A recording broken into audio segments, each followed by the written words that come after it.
अस्सलाम वालेकुम क्लास। अ, 4 है 7 सीज़ करना है कवर। आज का टॉपिक है हमारा। आप ज़रा मुझे मैसेज करो आप में से कोई जो सुन रहा है कि आपको 7 सीज़ का स्लाइड वो जो नोट्स हैं वो नज़र आ रहे हैं आपको? मैंने स्क्रीन शेयर किया है। आपको वर्ड में फ़ाइल खोली है 7 सीज़ ऑफ कम्युनिकेशन। आपको यही नज़र आ रही है? नहीं आ रही, ओके। वालेकुम अस्सलाम बच्चों, मैं 1 मिनट चेक करती हूँ। इसका स्क्रीन शेयर में कोई इश्यू आ रहा था मुझे। जी, अब मेरा ख़्याल है अ, आप कन्फर्म करें।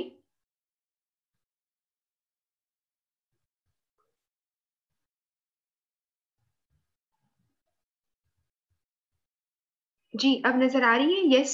Okay, that's right, good. अच्छा जी, तो हमारा टॉपिक है आज हम ये करेंगे कि पूरा रिवाइज़ कर लेंगे नोट्स को और उसके साथ ही मैं आपको थोड़े-से एमसीक्यूज़ हैं, बाकी मैं आपको गाइड करूँगी। जो लोग इवन जिन्होंने रिवीजन जॉइन की है, वो भी समझ जाएँगे कि कैसे उन्होंने इसकी तैयारी करनी है।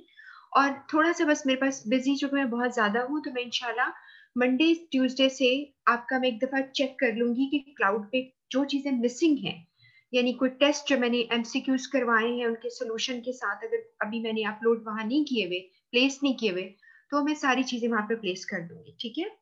अच्छा, अब यूँ है कि मैं उसको एक दफ़ा चेक कर लूँगी ना सारा।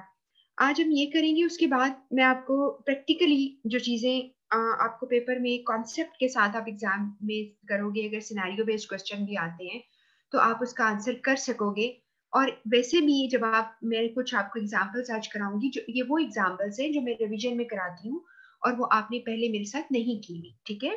तो इसका यही फ़ायदा होता है कि रिवीजन में मैंने आपको पहले भी एक दफ़ा कहा था कि होता ये है कि आप और मैं ऑलमोस्ट एक लेवल पे होते हैं और आप जो रेगुलर लोग हैं वो अंडरस्टैंड कर लेते हैं जिन चीज़ों को, वो एन्जॉय करते हैं कि हाँ, हमें समझ आ गई है।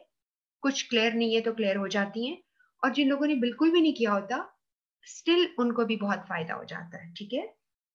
तो यहाँ अब हम बात करेंगे सबसे पहले कि 7 सीज़ को समझने के लिए यहाँ पे मैंने तब बताया था कि फ्रांसिस जे बर्जन ने इसका कॉन्सेप्ट दिया था, लेकिन आपको आई डोंट थिंक सो कि आपको पेपर में आएगा कि किसी बुक में आपसे रिलेटेड बुक में इसका ज़िक्र नहीं है। तो still if you want to remember कि फ्रांसिस जे बर्जन जिन्होंने सबसे पहले 7 सीज़ का आइडिया दिया था और बाकी सारे लोग जो हैं वो वहाँ से इसको कॉपी करके इसको ज़्यादा मैनिपुलेट करके बताते हैं। और उसके बाद अगर कोई बुक है जो बहुत अच्छा जिसे 7 सीज़ का आपको आइडिया दिया है, वो वर्टा मर्फी की बुक है, जो आपके रिकमेंडेड बुक्स में से है। तो उन्हीं में से ही हमने ये 7 सीज़ को लिया। यहाँ पे कॉम्बिनेशन आपको मिलेगा, कुछ थोड़ा-सा मैंने अ हर्टा मर्फी की बुक से डायरेक्टली लिया है, जैसे कि रोड मैप आपको लिखा नज़र आ रहा है। फिर मैंने थोड़ा-सा आईसीएमए की बुक से डाला है और बाकी ज़्यादा जो है वो सीए की बुक से है और सीए की बुक का चैप्टर 3 है और आपको सबके पास आपके पास उसकी जो है सेल्फ टेस्ट जिसे कहते हैं वहाँ मौजूद हैं, आपके पास अलग से भी मैंने भेजे हुए हैं। तो चैप्टर 3 अगर जिसके पास किताब भी इवन पड़ी हुई है आपकी पीडीएफ फॉर्म में, तो आप उसका 3rd चैप्टर से वो क्वेश्चन और आंसर एंड में देख सकते हो। और इसके अलावा सीए एमसीक्यूज़ के नाम से भी अलग से एक फ़ाइल है जिसमें पीडीएफ के फ़ॉर्म में सारी फ़ाइल्स हैं और 3rd फ़ाइल जो है वो इसी 7 सीज़ की है। इसके अलावा बीसी 1000 में भी 3rd पे आपके यही आते हैं। तो अगर आप ये सारा कुछ कवर कर लेते हो तो आपका ये टॉपिक जो है बिल्कुल 100% आपका कंप्लीट हो जाएगा। तो यहाँ पर हम बात करेंगे, सबसे पहले आपको सवाल आ सकता है कि which one is not among the 7 Cs of effective communication. तो आपने इनमें नाम याद कर लेने इसके। Completeness, conciseness, clarity, correctness, concreteness, consideration and courtesy. और ये आपको मैंने एक और चीज़ बताई थी कि ये सवाल ये भी आ जाता है कि जस्ट रिटन में आप करोगे, तो आपने कहना है नहीं, हम रिटन और ओरल दोनों में करते हैं, ठीक है?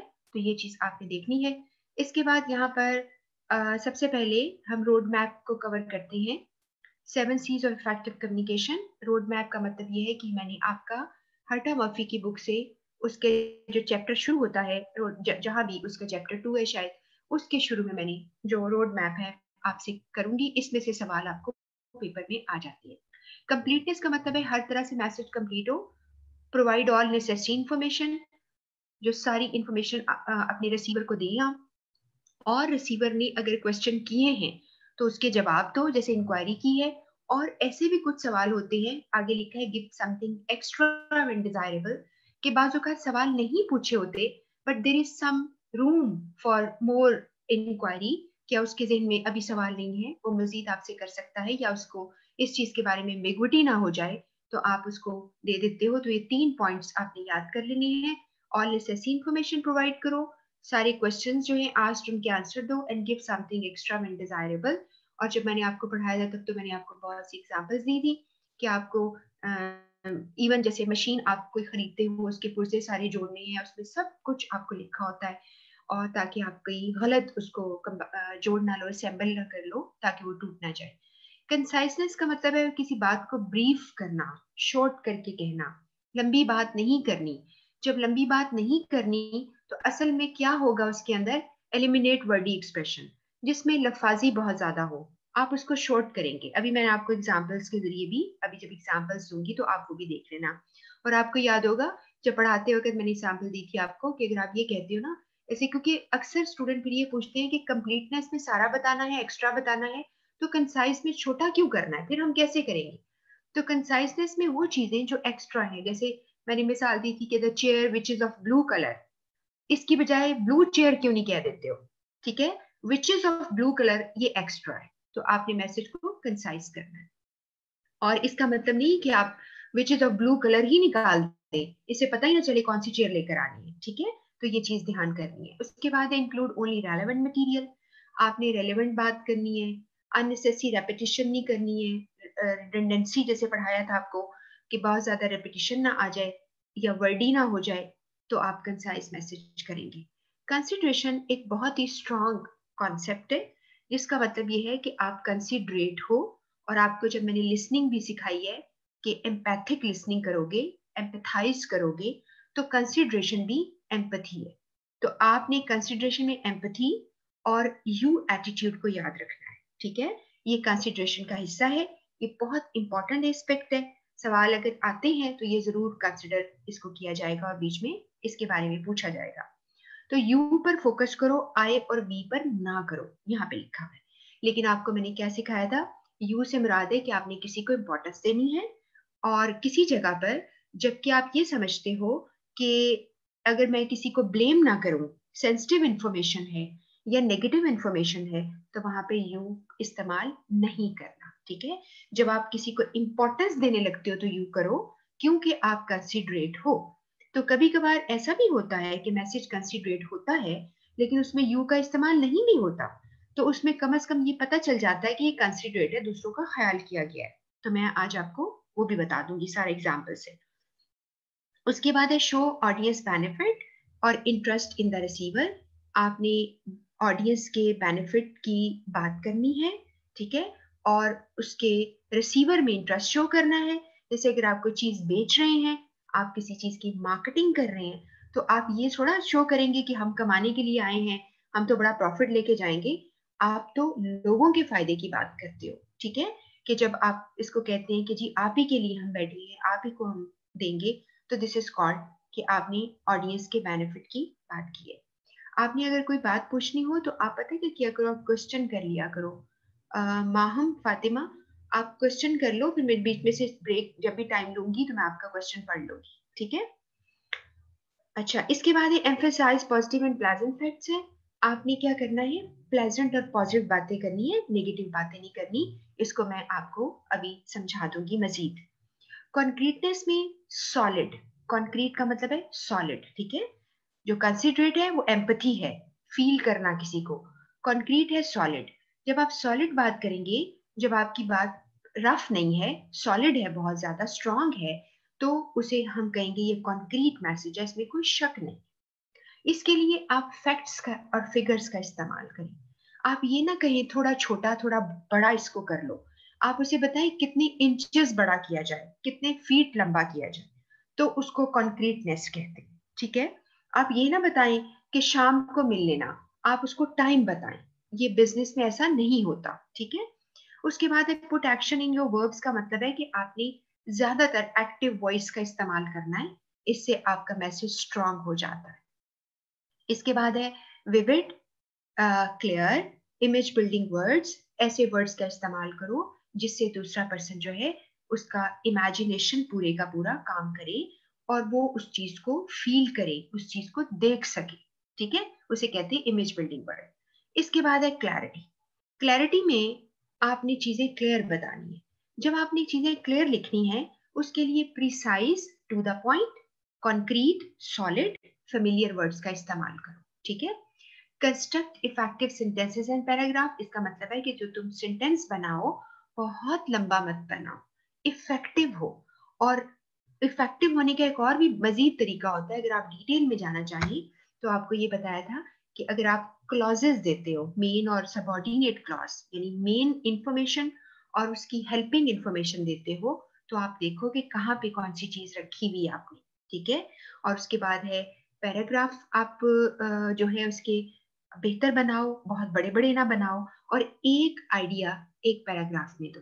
ठीक है। अगर एक से ज्यादा आइडियाज दिए तो लोग कंफ्यूज हो जाएंगे, और बहुत बड़े बड़े पैराग्राफ्स नहीं होने चाहिए। इससे आप अपनी इंफॉर्मेशन को क्लियरली दूसरों तक पहुंचा देते हो।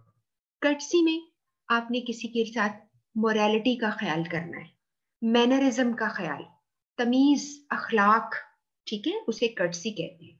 और अच्छा एटीट्यूड शो करना कर्टसी होती है। यहाँ पे लिखा है बी सिंसियरली टैक्टफुल। आप बड़ी महारत से और सिंसियरिटी से काम करें। थॉटफुल, किसी का ख्याल करें। एप्रिशिएटिव, और उनके टाइम और उनकी एनर्जी और उनका फोकस आप पे करना है, कंसंट्रेशन, इन सारी चीजों को एप्रिशिएट करें। आप कहें कि भाई I appreciate your time, I appreciate your devotion, sincerity. ठीक है, ये सारा कुछ आप उनको बताएं। इसके बाद है use expression that show respect. आप रिस्पेक्ट से बात करें, कहीं ऐसा ना हो रिसीवर को लगे कि आपने बहुत ही यानी बहुत ही ज्यादा आपने रूड बात की है। इसके बाद है choose non discriminatory expression. Discrimination कहते हैं फर्क करने को, जैसे कि बड़े छोटे में आपने फर्क कर दिया, रैंक वाइज फर्क, स्टेटस वाइज फर्क, एज वाइज फर्क होता है, इवन मेल फीमेल का जेंडर डिस्क्रिमिनेशन। आप ऐसा काम ना करें, ना ही कोई ऐसा एक्सप्रेशन दें कि किसी को ये फील हो कि आपने उसके ऊपर टॉन्ट किया है या आपने डिस्क्रिमिनेशन यानी फर्क का इस्तेमाल किया है। तो ये आप ना करें, सबको बराबर का सलूक करें। इसके बाद एक करेक्टनेस, आपका मैसेज करेक्ट होना चाहिए। उसमें आपने देखा है यहाँ पर कि वैसे तो स्पेलिंग मिस्टेक, आपके वर्ड्स ठीक हो, आपने फैक्ट्स एंड फिगर्स ठीक लिखे हों, ये तो बात समझ में आती है। इसके अलावा पहले वाली पॉइंट पे लिखा है कि राइट लेवल ऑफ लैंग्वेज, और मैंने आपको लेवल ऑफ लैंग्वेज के सेपरेट एक सवाल आ जाता है। मैंने आपको बताया था there are 3 levels, one is formal, other is informal, and the third one is called substandard language. Substandard language is called slang, street language. जिसे आप किसी को बुलाते हो ऐसे ही, जैसे कि बिल्कुल ही रफ तरीके से, वो कहीं भी एक्सेप्टेबल नहीं होती। तो ऑफिस में भी आप हो तो इनफॉर्मली का मतलब यहाँ पर ये है, इनफॉर्मल मीन कि आप कॉन्वर्सेशनल बातें करते हो, इट्स लाइक कॉन्वर्सेशनल। आप बिजनेस के अंदर बहुत फॉर्मल लैंग्वेज का इस्तेमाल ना करें। और बुक में लिखा हुआ है कि ये फॉर्मल लैंग्वेज ज्यादातर जब आप कोई कॉन्ट्रैक्ट साइन करते हो या कोई यूनिवर्सिटी की कोई प्रोस्पेक्टस है, कॉलेज की प्रोस्पेक्टस है, उसमें ऐसी लैंग्वेज होती है बहुत फॉर्मल। या फिर कोई लॉ जो का कोई पेपर है, कोई कोर्ट से पेपर आया है, और या गवर्नमेंट का कोई कॉन्ट्रैक्ट है, उसके ऊपर बहुत फॉर्मल लैंग्वेज होती है। ऐसी फॉर्मल लैंग्वेज हम अपनी ऑफिस में नहीं बोल सकते। इसका ध्यान करें कि कौन सा लेवल आपने यूज करना है according to the understanding level of the person. उसके बाद लिखा है third, maintain acceptable writing mechanics. इसकी पूरी बात का मतलब ये है पंक्चुएशन ठीक करो, कहाँ पे कैपिटल करना है कैपिटल करो, अंडरलाइन अननेसेसरीली मत करो, और फॉन्ट साइज का इस्तेमाल और फॉन्ट स्टाइल का इस्तेमाल ध्यान से करो। तो ये सारा कुछ राइटिंग मैकेनिक्स के अंदर आ जाता है। ठीक है, ये बात समझ गए हो? अच्छा, इसके बाद अब आपके पास इसकी जो डिटेल है, कंप्लीटनेस की डेफिनेशन है कि हैविंग ऑल अप्रोप्रिएट पार्ट्स। ठीक है, और कंप्लीट मैसेज में फैक्ट्स एंड फिगर्स होते हैं, ये आप रिवाइज कर लेना, मैंने भी आपको सारा बताया है। और ये भी बताया है इसके अंदर लिखा हुआ है कि आप अपने रिसीवर के पॉइंट ऑफ व्यू, उसके बैकग्राउंड के मुताबिक आप बात करेंगे। ठीक है, और क्योंकि उसे लिखा है कि हर इंसान के दिमाग के डिफरेंट फिल्टर्स लगे होते हैं, किसी को कोई चीज समझ आती है, किसी को दूसरी चीज समझ आती है। एक रीडिंग कर लेना। यहाँ पर चीज ज्यादा याद रखने वाली क्या है, वो है 5 Ws, कि आपने 5 Ws का ख्याल करना है, ये याद कर लेना। Who, what, when, where, why, ये 5 W है, ये पेपर में आपको आ सकते हैं।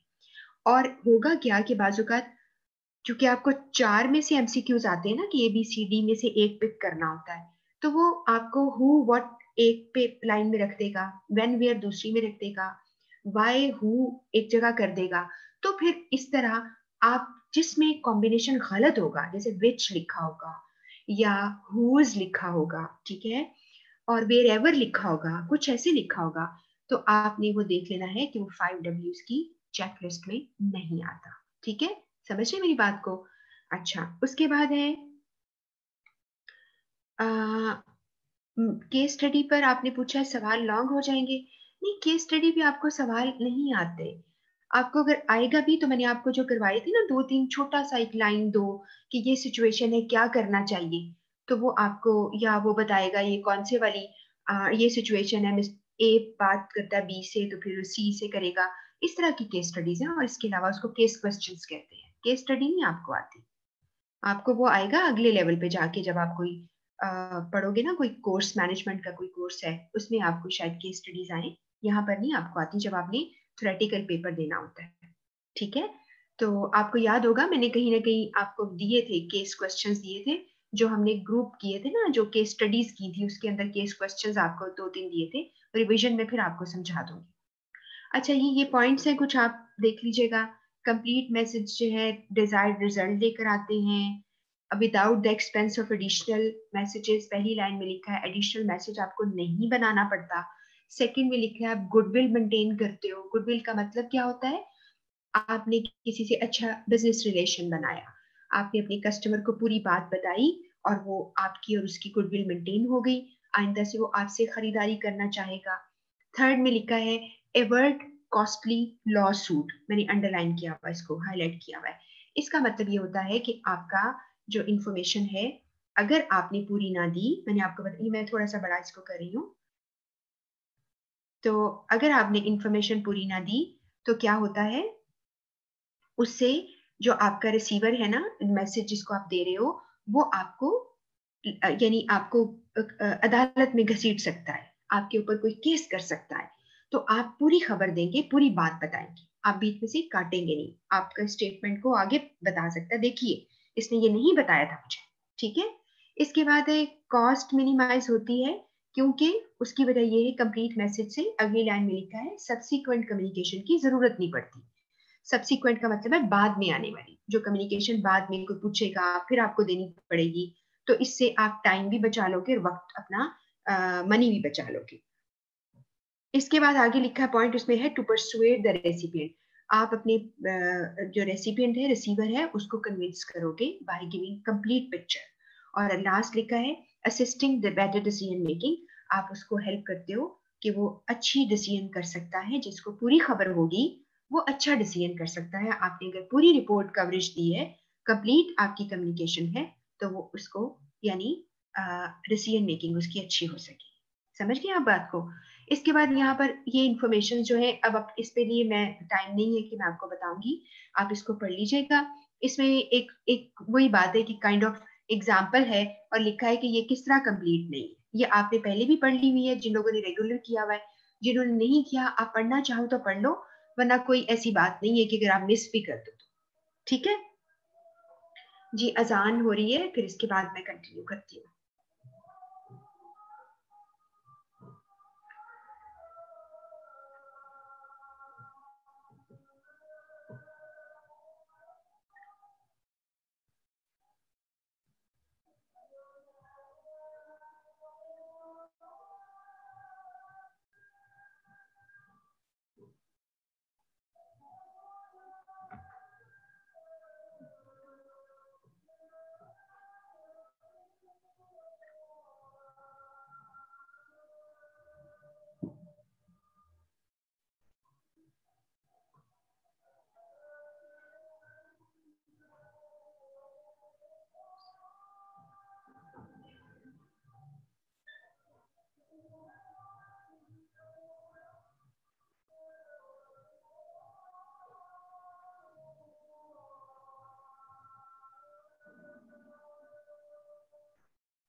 जी, कंसाइजनेस शॉर्ट करना और इसके बीच में जो है वो लिटरल डेफिनेशन है ब्लॉक के अंदर, ठीक है। लिटरल ज्यादातर नहीं कोई पूछता, लिटरल का मतलब है एग्जैक्ट, ठीक है।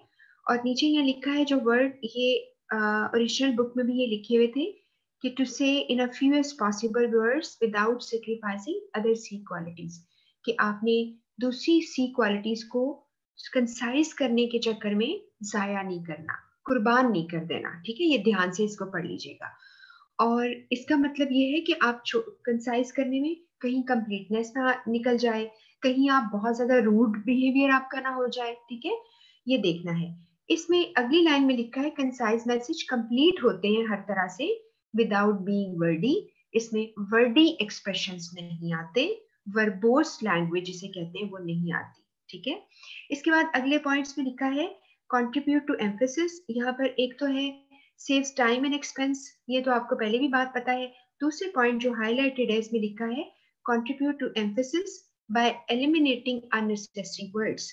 जब आप मुख्तसर बात करेंगे और एलिमिनेट कर देंगे, यानी कि खत्म कर देंगे अननेसेसरी वर्ड्स को, तो उसका फायदा ये होगा कि आप फोकस कर रहे हैं अपने रिसीवर की अटेंशन उस लफ्ज पर या उस जुमले पर जो कि छोटा सा है मगर वो बहुत ही इम्पोर्टेंट है। बस लोग कहते हैं ना बहस नहीं करते, वो कहते हैं बहस नहीं, जो कहा है वो करो। इसका मतलब है कि समटाइम्स देयर इज रिक्वायरमेंट कि आप टू दी पॉइंट बात करें और बस उसके उसके ऊपर आपने कोई कॉम्प्रोमाइज ही नहीं जब करना, तो फिर बहस किस बात की, ठीक है। इसके बाद लिखा है कि इसमें कंसाइज मैसेज में कभी कभार आप यू व्यू इस्तेमाल करें। यू व्यू का मतलब है कोई इंपॉर्टेंस देना, तो आपकी इंफॉर्मेशन जो है वो बहुत ही बेहतर हो जाएगी। इसके बाद है अननेसेसरी इंफॉर्मेशन ना दें, रिस्पेक्ट शो करें लोगों को उनकी प्रोफेशनल लाइफ के लिए, लेकिन ये कंसाइजनेस में नहीं है। लेकिन वैसे आपने ये पॉइंट बस समझ लेने कि कंसाइज मैसेज वर्डी नहीं होते, ठीक हो गया। इसके बाद कुछ एग्जांपल दी हुई है कि an analysis of the last quarter sale can be found in appendix B of this report. उसकी जगह ये कह दिया you will find the analysis of last quarter in report. इसमें यहाँ पर ये थोड़ा सा मिक्स कर गया, ये आईसीएमए की बुक से है थोड़ा सा पॉइंट, लेकिन आपने बस ये याद रखना है कि इस वक्त कि आपने ब्रीफ शॉर्ट करके देना है और अननेसेसरी वर्ड्स को निकाल देना है, बस ये याद रखना है, ठीक है। इररेलेवेंट वर्ड्स निकाल देना है। यहाँ पर कुछ थोड़ी सी एग्जांपल दी हुई थी कि we make use of new procedure, इसी ने कहा वी यूज न्यू प्रोसीजर क्यों नहीं कहा, मेक यूज ऑफ क्यों कहा, इससे बात लंबी हो गई है, ठीक है। किसी चीज को बहुत लंबा नहीं खींचना। जैसे यहाँ पे लिखा है it is our hope that the company would achieve its targets. It is our hope that, इतना लंबा कहने की बजाय वी होप क्यों नहीं कह दिया, ये मतलब है इसका, ठीक है। समझ रहे ना बात को। इसके बाद जी आगे देखते हैं इसका नेक्स्ट पॉइंट क्या है। ये सारी एग्जांपल्स हैं। इन ड्यू कोर्स की जगह सून कह दो, फ्यू इन नंबर की जगह फ्यू कह दो। जो लोग रिवाइज कर रहे हो just go through that once, और फिर एक दफा कर लेने के बाद जब आप क्वेश्चंस पढ़ लोगे ना एमसीक्यूज, फिर आपको अंदाजा हो जाएगा कुछ मिस तो नहीं किया, तो फिर दोबारा नोट्स देख लेना, ठीक है। इसी तरह फिर एक ये इलस्ट्रेशन है, जहां इलस्ट्रेशन का लफ्ज आएगा इसका मतलब है इसके अंदर एक मसला, एक इंसिडेंट डिस्कस हुआ हुआ है। इसको आप पढ़ेंगे तो आपको पता चल जाएगा कि जो पहले वाला पॉइंट है जो इन्वर्टेड कॉमास में लिखा है बहुत लंबा है, और इसको ठीक करके लिखा गया नीचे वो वाला ज्यादा शॉर्ट और कंसाइज है, ठीक है। अब आपके पास तीसरा पॉइंट है क्लैरिटी। आपने मैसेज को बिल्कुल क्लियर देना है। अब क्लैरिटी में क्या चीज होती है कि जब आपने, जैसे आप कोई किसी, जैसे मैंने आपको मिसाल दी थी कि जो खुदा ना खास्ता किसी की आईसाइट अगर वीक होती है तो वो ग्लासेस पहनता है, उसको क्लियर आ जाता है। बिल्कुल ऐसे ही आपकी बातों में क्लैरिटी होनी चाहिए ताकि किसी को एम्बिग्विटी या कोई ब्लर ना हो, यानी धुंधला ना हो। Getting the meaning from your head into the head of the reader accurately is the purpose of clarity. अपने दिमाग से दूसरे के दिमाग में डाल देना जो भी आपके मतलब है एक्यूरेटली, जो भी आपने मैसेज देना है, तो वो क्लैरिटी को शो करता है। इसमें यहाँ पर आपको कुछ मिसालें दी जो मैंने पहले भी पढ़ा बताया है। क्लैरिटी के लिए familiar, appropriate, concrete, exact words का इस्तेमाल करो ताकि क्लियर हो जाए, ठीक है। और यहाँ पे कंक्रीट से मुराद कंक्रीटनेस नहीं है, इससे मुराद है सॉलिड वर्ड्स का इस्तेमाल करो। अपने पर्पस को क्लियरली बताओ, इफेक्टिव पैराग्राफ सेंटेंस बनाओ। एक चीज और आपने ऐड कर लेनी है कि 15 से 20 वर्ड्स मैक्सिमम आप दो, और कोहेरेंस रखो। कोहेरेंस का मतलब है कंसिस्टेंसी, यूनिटी, एक बात कहना। जैसे एक पैराग्राफ में एक आइडिया दे तो आप कहते हैं कि इसके अंदर कोहेरेंस है, या एक बात दूसरी बात से कनेक्टेड है। तो इस चीज का आपने ध्यान करना है। और इसके बाद यहाँ पर लिखा हुआ है क्लियर मैसेजेस जो है स्टिमुलेट करते हैं, लास्ट ये पॉइंट है, इनटू एक्शन। अगर मैसेज क्लियर होगा तो आपका रिसीवर स्टिमुलेट हो जाएगा, यानी वो प्रोवोक हो जाएगा, मोटिवेटेड हो जाएगा आपका काम करने पर, उसको समझ आएगी। और यहाँ पे ये भी लिखा है कि यहाँ पर जो प्रिटेंशियस मैंने वर्ड अंडरलाइन किया था, हाईलाइट किया था, ये मैंने आपको बताया था कि आप फेमिलियर वर्ड्स का इस्तेमाल करें। प्रिटेंशियस कहते हैं बनावट, बनावटी लफ्ज बाजुकात तंग करते हैं, यानी आपको वो आपको लगेंगे तो सही, लेकिन वो क्या करते हैं, वो आपको तंग करते हैं। तो आप प्रिटेंड करने वाले वर्ड्स ना इस्तेमाल करें, चाहे कि उससे आपकी जो है बहुत ज्यादा इस्तेमाल हो रही हो, अकल लग रही हो। ठीक है। माहम फातिमा, आपका सवाल है अभी स्टार्ट किया हो तो कंप्लीट हो जाएगा। जी बिल्कुल हो जाएगा। आप ऐसा करो ना, आपने अगर अभी स्टार्ट किया है तो जो 3 सेट्स पहले वाले वो तो क्लाउड पे पढ़ी है, वो आप पढ़ लो ना। उसकी आप देखो इतने दिन आपके पास फारिग होते हैं। अब कल क्लास होगी तो अगले, अगर तो आपका जैसे आपने रिक्वेस्ट किसी ने की भी है कि थर्सडे फ्राइडे सैटरडे कर लो, तो वो मैं उनको से डिस्कस कर लूंगी। तो ऐसा हो सकता है, तो हम कर लेंगे। बहरहाल आपके पास कितने दिन हैं तो उसमें आप रिवाइज करो, और उसके साथ साथ आप जितने टेस्ट पढ़े हुए हैं, यानी जैसे कहते हैं ना, आपके टेस्ट से मुराद है हमने एमसीक्यूज जितने किए हैं वो आप करो। और इतने ज्यादा लेटर्स होमवर्क जहाँ पे दिया था आपने, होमवर्क का सोल्यूशन दिया हुआ है, उन सारों को आहिस्ता आहिस्ता देखो ताकि आप उसके साथ फेमिलियर हो जाओ। तो क्यों नहीं आपका हो सकता। और अभी जो हम टॉपिक कर रहे हैं ना, वो बहुत ज्यादा इंपॉर्टेंट है। जैसे मैंने आपको बोला ना, आपको लिसनिंग पे बहुत सवाल आएंगे, तो वो आएंगे ना आपको, इसलिए आप परेशान क्यों हो रहे हैं। और देखो, आपको अगर सवाल आप कर लेते हो, आपको इतना अच्छा फॉर्मेट बनाना आ जाता है, तो मैं इसमें क्या, आपका कभी ऐसे हो सकता है कि आपकी तैयारी ना हो। ठीक है। अच्छा, पढ़ रहे हैं इसको, प्रिटेंशियस वर्ड इस्तेमाल ना करो, और एक सेंटेंस में more than one main idea मत रखो, इसे अगली लाइन में लिखा है। और अरेंज करो आइडियाज को ताकि मेन आइडिया पहले आ जाए। और फॉरेन इक्वलेंट वर्ड्स इस्तेमाल ना करो, ना ही लैटिन टर्म्स का इस्तेमाल करो। यानी आप जैसे मैंने आपको सिखाया था ना, एटसेट्रा, ईजी, या आई ई, दैट इज, इस तरह के लफ्जों का इस्तेमाल ना करो। और जो लोग अभी सुन रहे हैं पहली दफा, उनको मैंने बता देती हूँ, जो लेफ्ट साइड पे लिखा है ना डू यूज, ये असल में मीनिंग है। जहां पे लिखा है डू नॉट यूज, ये असल में उसके मीनिंग है। सब्सिक्वेंट की जगह आफ्टर इस्तेमाल करो। ठीक है। ईजी की जगह एग्जाम्पल, फॉर एग्जाम्पल। इसी तरह रिम्यूनरेशन की जगह पे। और कुछ लफ्ज ऐसे हैं जैसे सिरका, डोमिसाइल, ये हम नहीं इस्तेमाल करते, लेकिन इनवॉइस स्टेटमेंट ऑफ पेमेंट होती है। और इसके बाद क्लैरिटी पर एक, फिर एक एग्जाम्पल है ब्लॉक के अंदर, आपका टाइम मिले तो पढ़ लें, वरना कोई ऐसी बात नहीं है, इसको मिस कर देना। बस आप कॉन्सेप्ट लेकर एमसीक्यूज करो ताकि आपका क्लियर हो जाए कि एमसीक्यूज किस तरह के आते हैं। एमसीक्यूज करना बहुत ज्यादा जरूरी है, क्योंकि एमसीक्यूज करके और जो एरिया आपको नहीं समझ आता फिर दोबारा से उसी को पढ़ लो कि जवाब तो आया है ये वाला, तो मेरा क्यों नहीं ठीक आया, ताकि जो जवाब उसने दिया है उस एरिया को फिर से पढ़ लो। ठीक है। करेक्टनेस में यहाँ लिखा है at the core of correctness is proper grammar, punctuation and spelling. आपने प्रॉपर ग्रामर, पंक्चुएशन, स्पेलिंग का ध्यान करना है, और उसमें आपने सही चीज बतानी है, फैक्ट्स एंड फिगर्स बताने हैं। यहाँ पर लिखा हुआ है अप्रोप्रिएट लैंग्वेज का इस्तेमाल करो। ठीक है। और इसके बाद आगे लिखा है for example use is not instead of isn't. Correctness में वो कहता है कि कॉन्ट्रैक्शन का इस्तेमाल ना करो, isn't, haven't, want, ये ना करो, पूरा लिखो। ठीक है। want की जगह would not या will not कहो, should not कहो, shouldn't ना कहो, haven't ना कहो, have not कहो। ये भी याद रहेगा ना आपको। और क्योंकि आपने इंफॉर्मेशन करेक्टली लोगों को पास ऑन करनी है। और आगे लिखा है check the precision accuracy facts and figures.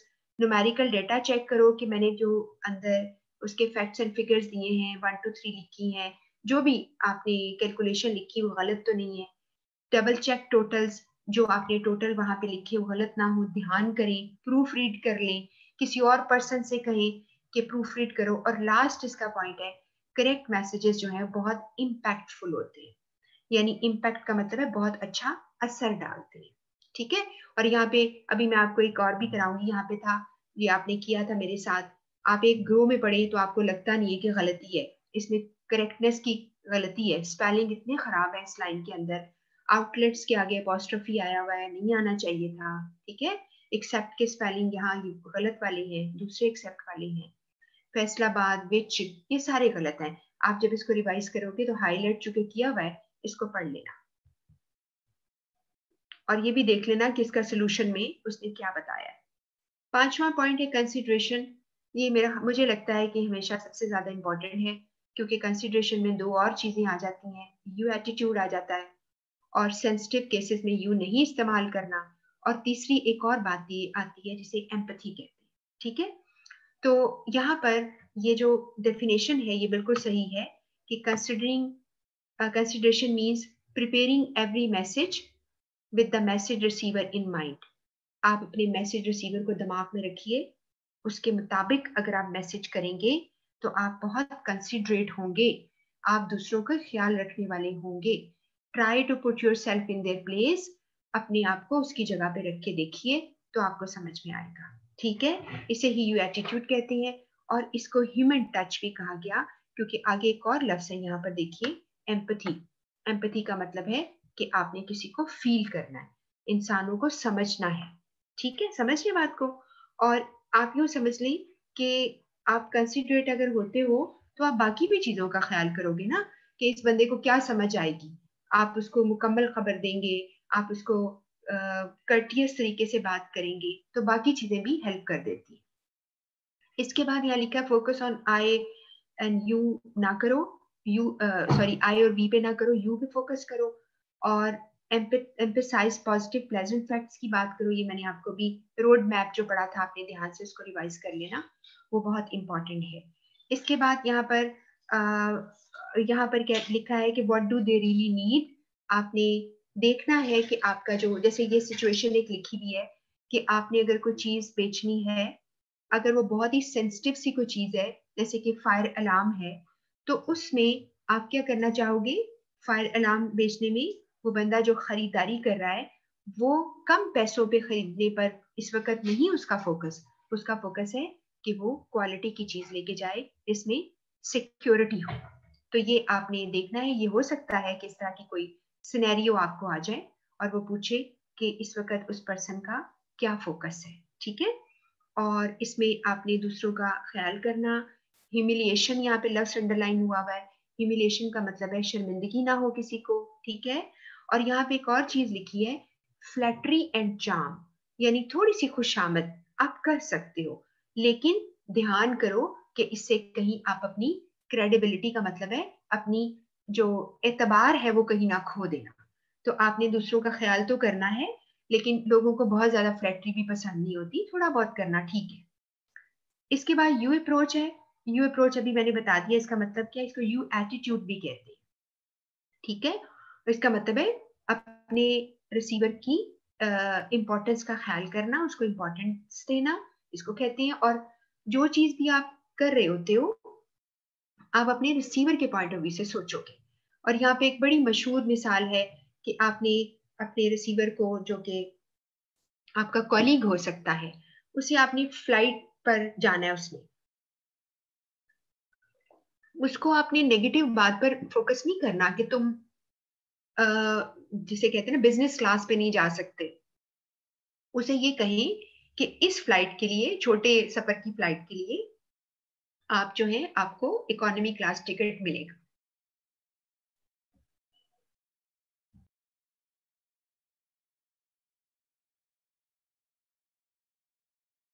जी, यहाँ पर आई और वी की कुछ एग्जांपल्स दी हुई है। आई, वी, यू एटीट्यूड पे बहुत ज्यादा सवाल आते हैं अगर वो 7 सीज में से आपको आए, कि मैं आपको बार बार बता रही हूँ। और जहाँ पे आपको नहीं कहना, इसे लिखा ना I am delighted to announce, इसकी जगह ये लिखा हुआ आपको नजर आ रहा है, इसकी जगह यू विल बी या you will be happy to learn यूं कह दो। या you will be able to shop in the evenings, ये कहने की बजाय कि हम आपको के लिए कर रहे हैं, आप कहेंगे आप इंजॉय करेंगे। ठीक है, तो इसमें आपका फोकस जो है दूसरे पर होता है, ये आपने देखना। और फिर क्या बताया आपको मैंने, सेंसिटिव केसेस, नेगेटिव खबरों में आपने वी एटीट्यूड यूज करना है, यू नहीं करना। और ये सारी एग्जांपल्स लिखी, एक दफा पढ़ लीजिएगा। अभी मैं आपको थोड़ा सा रिवीजन, जो बच्चे अभी पहले भी पढ़ा हुआ है ना उन्होंने, और उनके लिए भी अच्छा हो जाएगा, मैं आपको भी एग्जांपल्स कुछ और भी दूंगी। जी, क्या सवाल आपने किया? मुस्कान कह रही हैं आप एक्स्ट्रा क्लासेस लेंगी। मुझे नहीं लगता, मैं कैलकुलेट कर लेती हूँ कि अगर एक्स्ट्रा क्लासेस अगर जरूरत पड़ेगी तो मैं देख लेती हूँ कि उसकी जगह है भी कि नहीं। और दूसरा ये है कि माहम कह रही है आई और वी को दोबारा बता दें। देखो, एक मुहावरा की तरह है कि मैंने एक स्टेटमेंट बोली, उसमें आई एटीट्यूड है, यू वी एटीट्यूड है, कि जैसे मैं अपने आप को इम्पोर्टेंस दे रही हूँ कि I would be announcing for you, I am here. जिस तरह की मैं बार बार मिसाल देती हूँ कि हमारे पीडीएम वाले कर रहे हैं आजकल, हमने ये कर दिया, हमने ये कर दिया, ऐसे ही है ना। और तुमने ये कर दिया, ब्लेम कर रहे होते हैं। तो जो प्रोफेशनलिज्म यानी 7 सीज कहता है कि जब कोई नेगेटिव खबर हो अपने पे डाल लो, और जो पॉजिटिव खबर है दूसरों को करे। ठीक है, you will be happy to learn कि you will you can stay more here for 2 hours, तो किसी के फायदे की बात है। ठीक है, या you will be receiving the documents tomorrow, आपने अगले को फोकस किया है। ये नहीं कहना कि I will be definitely sending you tomorrow, इसमें आई एटीट्यूड आ जाता है। लेकिन इस चीज का आपने ध्यान करना है कि कहाँ पे यूज करना है। फिर एक टर्म मैंने आपको सिखाई थी, यूफेमिज्म। अभी मैं ये जो आई और वी है ना, इसका मसला एक और छोटा सा एक है मेरे पास, मैं उससे आपको क्लियर करती हूँ। देखो, यूफेमिज्म का इस्तेमाल, इसको मैंने आपको सिखाया था बाद में भी। यूफेमिज्म जो है, हार्श वर्ड्स की जगह सॉफ्ट वर्ड्स का इस्तेमाल करने को कहते हैं। ठीक है, जैसे यहाँ पे एक मिसाल दी है, मुहावरतन क्या होता है यूफेमिज्म, जैसे कहते हैं ना शुगर कोटेड लैंग्वेज, जैसे मैंने उर्दू में मिसाल दी थी, इसे यूफेमिज्म कहते हैं। कहना कि फलां की डेथ हो गई है, खुदा ना खास्ता, उसकी जगह कहे कि वो इंतकाल कर गए हैं, तो ये ज्यादा पॉजिटिव होता है, इसे यूफेमिज्म कहते हैं। या यूं कहना कि ही हैज डाइड, उसकी जगह ही हैज पास्ड अवे, तो ये थोड़ा यूफेमिज्म में आ जाता है। ठीक है, प्लेजेंट एक्सप्रेशन हार्श की जगह। यहाँ पे अगर किसी को कहना he is unemployed now days, उसकी जगह एक टर्म है ही इज बिटवीन जॉब्स, यानी एक जॉब छूट गई है, दूसरी जॉब के इंतजार में है, वो उसके दरमियान है। समझ रहे बात को? इसी तरह एम्प्लॉयज को फायर करने को डाउन साइजिंग कहते हैं, ये ज्यादा बेहतर लफ्ज है। ठीक है, तो यहाँ पर कुछ लफ्ज जो हैं मैंने आपको लिख दिए हैं, तो ये आप इसको कहते हैं यूफेमिज्म, ये भी कंसिडरेशन का एक हिस्सा है। बड़ा रेयर है कि आपको ये पूछा जाए, लेकिन आप जहन में रखें।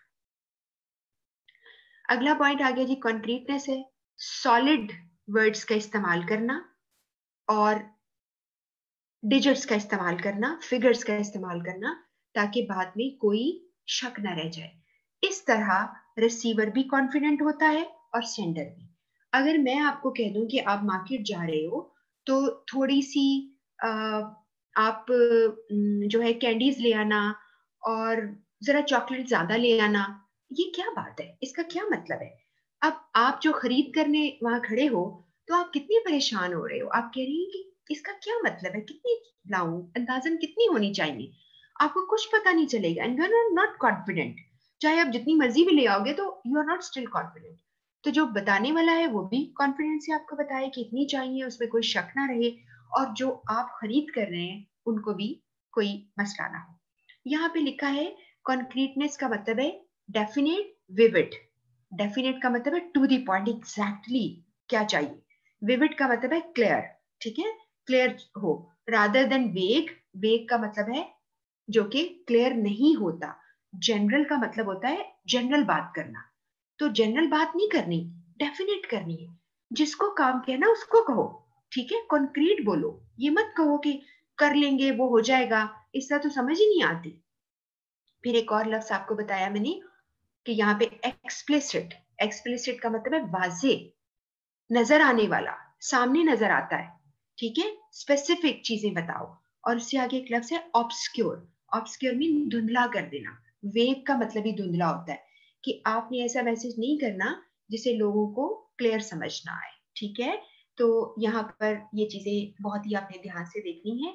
और यहाँ पे लिखा है कि आ, आपने ऐसे यानी इस्तेमाल करनी है डिजिट्स या फिगर्स जो कि क्लियर होते हैं। यहाँ पे लिखा है concrete expression, facts and figures. अच्छा, इसकी एक मिसाल और क्या था, प्रोटेक्शन इन योर वर्ब भी आएगा। और विविड इमेज बिल्डिंग वर्ड्स का मतलब है आप किसी को महसूस करें कि वो देखिए। जैसे मैंने आपको एक मिसाल दी थी, हर्टा मर्फी की बुक में एग्जाम्पल है कि अगर आपने फैक्ट्री गए, वहां बहुत गर्मी थी और आके कहते हो it was very hot in the factory, तो ये इतने कॉन्क्रीट लफ्ज नहीं है। उसकी जगह उसे लिखा द स्वेट वॉज ट्रिकलिंग, यानी पसीने टपक रहे थे। तो वो असल में अपने बॉस को ये बताना चाह रहा था कि जुल्म हो रहा है उनके ऊपर, तो उसने के लिए उसने ये लफ्ज इस्तेमाल कर लिए, ठीक है। तो इसे आप कंक्रीट कहते हैं। इसी तरह और एग्जांपल्स वहां पे लिखी हुई बहुत सारी, कि कहा जी इस दफा आईसीएमए के स्टूडेंट जो पास हुए हैं उनका पास रेट पहले से बेहतर है, ठीक है। अगर आपने इतना ही कहना है तो ये पास रेट पहले से बेहतर है, ये सर उनका पास रेट इस दफा बेहतर आया, ये क्या होता है? आप लिखिए कितने परसेंट हायर है, ठीक है, कितने परसेंटेज जो है वो हायर है, वो लिखोगे तो उसे कॉन्क्रीट कहते हैं, ठीक है। मेरी बात समझ गए हो ना? तो यहाँ पर आपने इसका इस्तेमाल करना है। और कभी कभार आपने यहाँ पे मजीद लिखा हुआ है कि मेटाफोरिकल लैंग्वेज, सिंबॉलिकल लैंग्वेज कभी कभार हम करते हैं, उससे भी आपका जो है बहुत क्लियर हो जाता है।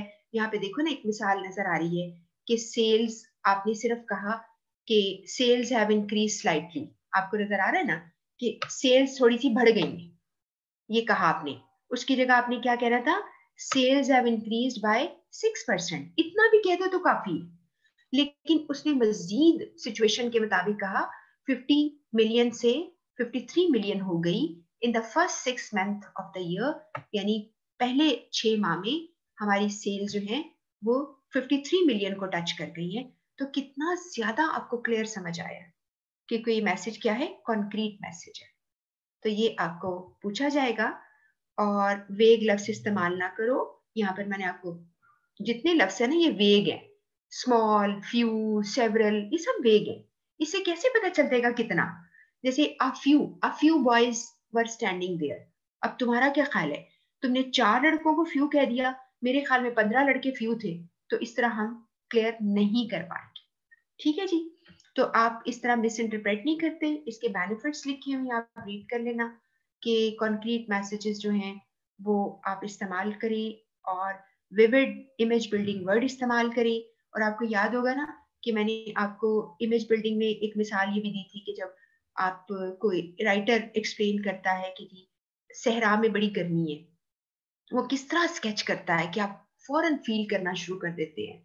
इसी तरह आपको मैंने एग्जांपल दी थी पिज्जा की, कि पिज्जा जो है आपको कोई एक्सप्लेन करे कि it's very चीजी topping, delicious, spicy pizza.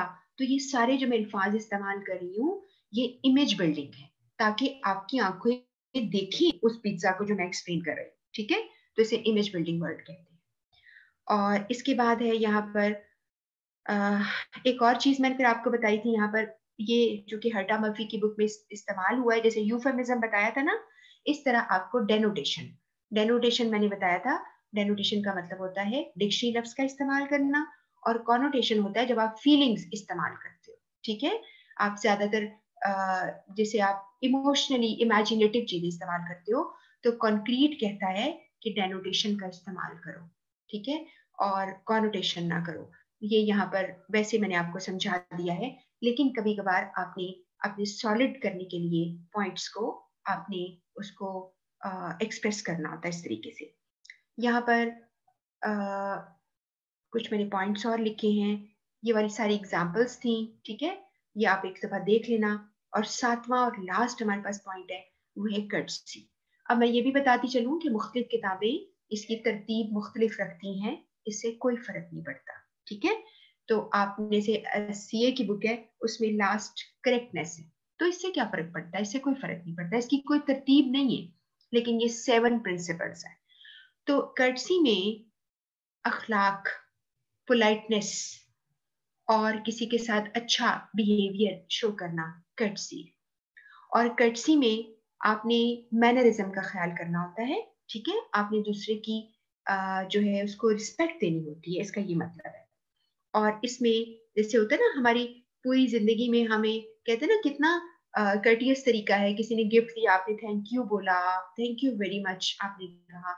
अगर आपने उठा के रख लिया, वो कहेगा कितना बदतमीज इंसान है ना, दैट इज कर्टसी। क्या आप कर्टसी नहीं है, कहते कर्टसी मैनरिज्म आपको नहीं आता। और कर्टसी में अगर कोई पर्सन जो आपसे बात करना चाहता है, आप खड़े हो जाते हैं।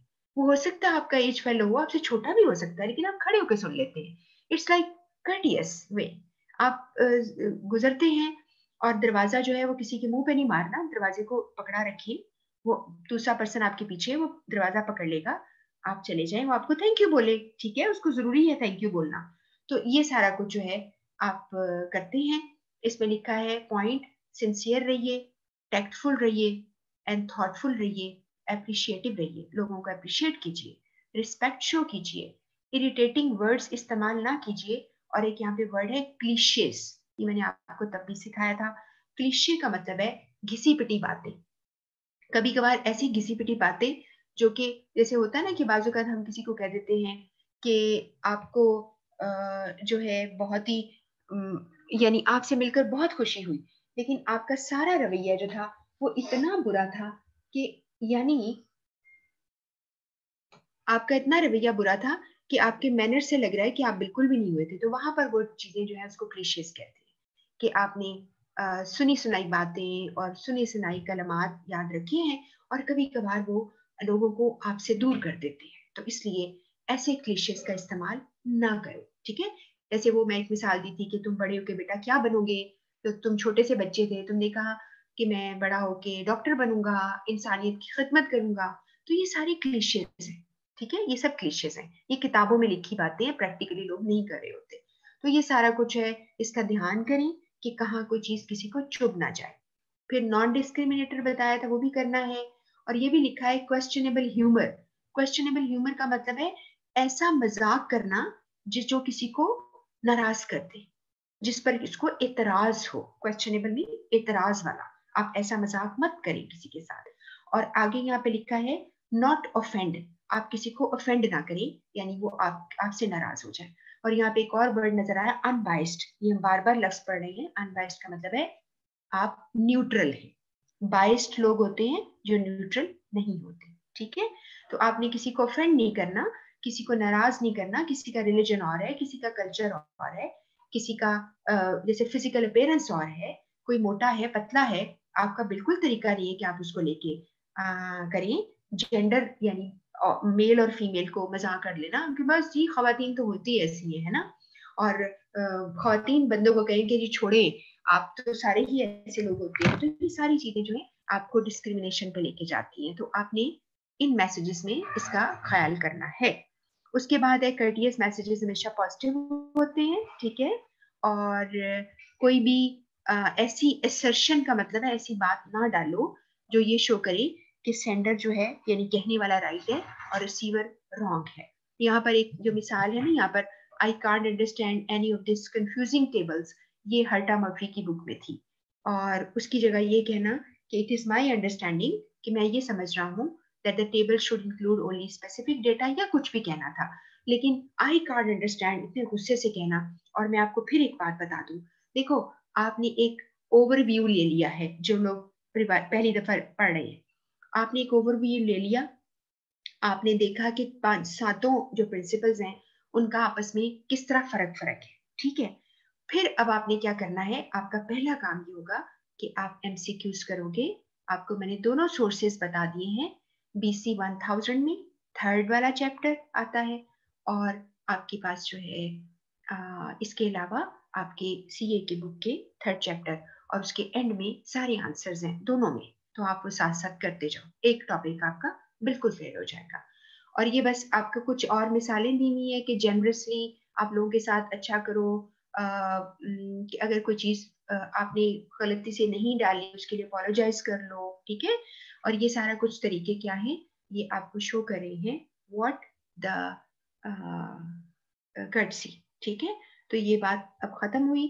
अब मैं आपको जस्ट 1 मिनट के लिए आपको मैं दोबारा से, आप देखो, कंप्लीटनेस हर तरह से पूरा करना, एक्स्ट्रा देना, कंसाइजनेस, शॉर्ट बात करना, ब्रीफ बात करना, टू द पॉइंट करना, वर्डी एक्सप्रेशन निकालना, क्लैरिटी, जो चीज जो लफ्जों का इस्तेमाल करो या सेंटेंस को लंबा छोटा जैसे करो उसमें क्लैरिटी होनी चाहिए।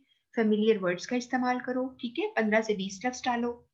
करेक्टनेस में आपने हर तरह से करेक्ट खबर देनी है, उसके फैक्ट्स, फिगर, डिजिट्स वो ठीक हो, आपका फॉन्ट साइज ठीक हो, स्पेलिंग ठीक हो, राइटिंग मैकेनिक्स सारे ठीक होने चाहिए, कुछ अंडरलाइन करना है कि नहीं करना। कॉन्क्रीटनेस में सॉलिड लफ्जों का इस्तेमाल, फैक्ट्स एंड फिगर का इस्तेमाल करना है, या कुछ ऐसे लफ्ज जिससे कि वो इंप्रेशन पूरा आ जाए जो कि आप क्रिएट करना चाहते हो। कंसिडरेशन में दूसरों का ख्याल करना, खुद को उसकी जगह पे रखना, और वो मुहावरा फिर बार बार कहती हूँ कि put your feet in somebody else shoes and feel where the shoe pinches. आप अपने पांव अगले के जूते में डालें और देखें वो कहाँ चुभ रहा है। That is called consideration. और कर्टसी मीन बहुत ही मैनर्स का ख्याल करना, तमीज के साथ, अखलाक के साथ। अब आप जाते हैं, ऐसे बैंक में जाएं, किसी हॉस्पिटल के रिसेप्शन में आप जाएं, तो जो लोग हैं वो खड़े, उनका काम है कि आपके साथ कर्टसी से बात करें। जी मैम, जी sir, may I help you, ये सब क्या है? कर्टसी, ठीक है। Thank you for coming, please come again, thank you for your stay. इस तरह की बातें लोग करते हैं, क्या है ये कर्टसी है, मैनरिज्म है। ये आपको चाहिए, आपको ऑफिस में आपको पता होना चाहिए कि आप किस तरह किसी से बात करें, ठीक है। ये बात अब क्लियर हो गई। अब आपको जो रिवीजन के एक मैंने छोटा सा मैंने आपको बताया था, मैं वहां पे आपको लेके जाती हूँ। उसमें आपके लिए इंटरेस्ट के लिए 7 मैंने क्वेश्चन भी रखे हुए हैं, एमसीक्यूज, वो भी आप कर लेंगे। जी देखो, हमने कुछ नहीं करना, आपको मैं सिर्फ एग्जांपल्स कराने लगी हूँ। देखो, ये एक बैड एग्जांपल है क्लैरिटी के पॉइंट ऑफ व्यू से, ठीक है। अच्छा, लिखा हुआ है, hi John, I wanted to write you a quick note about Daniel. मैं डैनियल के बारे में लिखना चाह रही थी। Who is working in your department, जो आपके डिपार्टमेंट में काम कर रहा है। He is a great asset, एक बहुत बड़ा सरमाया हमारे लिए। I would like to talk to you more about him when you have time, best. और ये उसने अपना नाम लिख दिया, ठीक हो गया। अब क्या है कि या बेस्ट रिगार्ड्स शॉर्ट करके जल्दी जल्दी लिखा है। इस पूरी बात में, चूंकि हम बात करें क्लैरिटी की, आपको नहीं पता चला कि ये ईमेल में क्या बताना चाह रही खातून, या उसने ये नहीं बताया, या मेल है जो भी है, कि डैनियल के बारे में लिखना है, हु इज वर्किंग क्या लिखना है, ही इज एन एसेट क्या किया है उसने, कुछ नहीं पता, क्या मेरे से मजीद मालूमात हासिल करना चाहती, कुछ नहीं क्लियर हुआ। तो उसके लिए उसने कहा कि मैं आपको अब ये मामला ठीक करके दिखाता हूँ। अब जब मामला ये ठीक किया इसी का, तो अब आप देखिएगा, आपको अंदाजा हो जाएगा। उसने कहा, हाय जॉन, अब आप देखिए जरा, अब देखो ना, जब उसने मामला ठीक किया तो लंबा हो गया ना थोड़ा सा। आपको ये बात नहीं है कंप्लीटनेस की, क्लैरिटी के लिए भी आपको अगर कोई लफ्ज आप खा रहे हैं और मुकम्मल नहीं बता रहे और बात क्लियर नहीं कर रहे, तो फिर आपको क्लियर तो करनी पड़ेगी ना। और ये भी एक बड़ी जरूरी बात होती है कि क्लैरिटी, कंप्लीटनेस, ये सारे के सारे सारे दोस्त हैं ये आपस में, ठीक है, एक दूसरे से कनेक्टेड है। तो आपने बहुत सारी चीजों को किसी दूसरी चीज के लिए इस्तेमाल करना होता है। अब देखिए, उसने लिखा है, wanted to write you a quick note about Daniel Cader, उसका पूरा नाम, who is working in your department, ताकि हो सकता है डैनियल एक और भी हो, उसने उसका सरनेम भी दे दिया, who is working in your department. In recent weeks he has helped the IT department through several pressing deadlines on his own time। यानी उसने, अब ये किस तरह वो एसेट है, वो किस तरह एक बहुत बड़ा सरमाया है, क्योंकि उसने रिसेंट वीक्स में, अभी शुरू कुछ वीक गुजरे जो करीब ही, उसने आईटी डिपार्टमेंट में हेल्प की है बहुत ज्यादा। प्रेसिंग डेडलाइन का मतलब है डेडलाइंस बहुत करीब थी, तो उसमें उसने काम करके दिया। We have got a tough upgrade project due to run over the next 3 months and his knowledge and skills would prove invaluable। कि हमें अगला फिर काम है, उसमें बहुत ज्यादा हमें इसकी चाहिए। could we please have his help with this work? क्या वो हमें इस तरह हेल्प कर सकता है? I would appreciate speaking with you about this. When is it best to call you to discuss this future? पहली बड़ी बात में कुछ समझ नहीं आया था. वो बंदा मेरे अंडर काम कर रहा होगा, आप मुझसे इजाजत लेना चाहते हैं कि वो मजीद, पहले भी उसने हेल्प कर दिया है और हो सकता है कि मुझे पता ही ना हो, या मैंने उसको उसने अपने तौर पर देखा ना, ऑन इज ओन, अपने वक्त में से वक्त निकाल कर हमारी हेल्प की. हो सकता है वो 5 बजे के बाद रुक जाता हो और मेरे नॉलेज में ये बात ना हो. अब वो मुझे बता रहा है बंदा कि वो काम अब मजीद हम उससे थोड़ी हेल्प लेना चाह रहे हैं कि हम कोई आप बता सकते हैं हमें. तो बात ये है कि बात क्लियर नहीं थी. तो ये इतना लंबा पेपर में नहीं आता, ये सिर्फ कॉन्सेप्ट क्लियर कर रही हूँ आपका, सिर्फ कॉन्सेप्ट. जो पेपर में आता है भी मैं 7 सवाल करा दूंगी, आपको क्लियर हो जाएगा और बाकी आप खुद कर लोगे जो मैंने आपको बताया था. ये आई थिंक ये जस्ट लेट मी चेक कि मैंने किस मिस कर दिया किसी को. हाँ जी, हमारे पास जो अगला टॉपिक है वो कंसाइजनेस आ गया. ठीक है, कंसाइजनेस में आप देखिए कि ये बहुत लंबा लिख दिया उसने, जबकि वहां पे गुंजाइश थी कि वो छोटा कर लेते. इतना लंबा लिखा है I wanted to touch base with you about the email marketing campaign. यानी मैं ईमेल मार्केटिंग कैंपेन जो है उसके बारे में बात करना चाह रही हूँ. We kind of sketched out last Thursday. I really think that our target market is definitely going to want to see the company's philanthropic efforts. Philanthropic मैंने आपको बताया था ना, philanthropic क्या होती है? इंसानी खिदमत की efforts. I think that could make a big impact and it would stay in their minds longer than the sales pitch.